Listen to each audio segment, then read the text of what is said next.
11, I basically decided, okay, writing is going to be very much what I'm going to do. Right. And we had Sri Kandi, which was written for actually the NAM Institute of Empowering Women. Right. So it was about Malaysian princesses. Then came Hikayat. Hikayat actually was started way before. This was early 2012. Hikayat. Yes. Published by Utusan early 2012, but the research and work that went into it started right from 2004. Right. So yes. Right now you're working on a couple of other books. There's Hikayat, A Legend of Tasik Chini, and 366 Legends of Asia. That's one of your forthcoming books. Yes. So Hikayat is done. Those before, all of them were anthologies. I mean, collections of stories. Then last year, Saucer and White Snake, the movie. Right. Saucer and the White Snake. Yes, became a favorite of our family, of my kids. And I said, if Tony Ching in Hong Kong can do such a wonderful movie out of a 500-year-old legend, why not a movie about Tasik Chini? Right. And that's how Naga came about. So Naga was my first novel about the dragons of Tasik Chini. Right. I see something here with regards to Naga. No, what's this? Can you tell me a little bit about this picture we have here? Okay. I hope you can see this. It's a fantastic looking picture. Yes. These are illustrations done by my illustrator Malik Rahim. And this is Po Inu Nagara, who was a queen in the novel, a queen in Champa, Right. A fictional land called Nagara.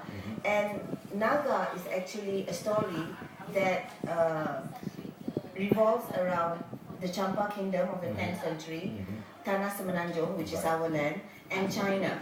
And another reason, something very important that I want to say is, the reason I write is so that the Malay Hikayats can be on a global stage. Right.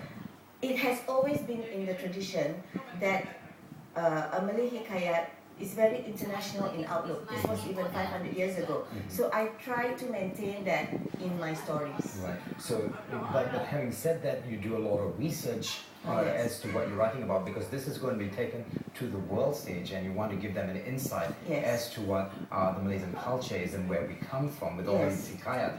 Speaking of hikayats, a lot of us know hikayats as legends. Okay, correct me if I'm wrong. Okay, but when we had this whole Hang Tuah issue, they said the only existing writing about Hang Tuah was Hikayat Hang Tuah, which didn't carry much weight. So why did they say that? Why did they make such a comment?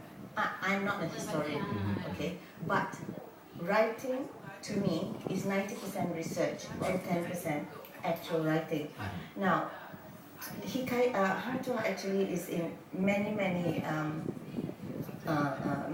old manuscripts. Right.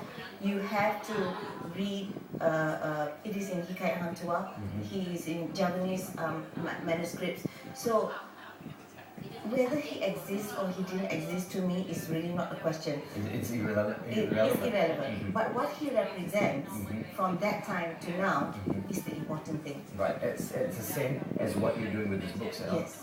All these things, these people represent women empowerment, communities. Yes. Yeah. Let me come back to Hang Tuah. From Hang Tuah is the idea that knowledge, skills, journeys, whether physically or spiritually, that was very important in Hang Tuah. In his story, he went to Rome, he went to China, he went to Indonesia. That is the global man, that is the global Malaysian man that I learned from Hang Tuah. Well, if you take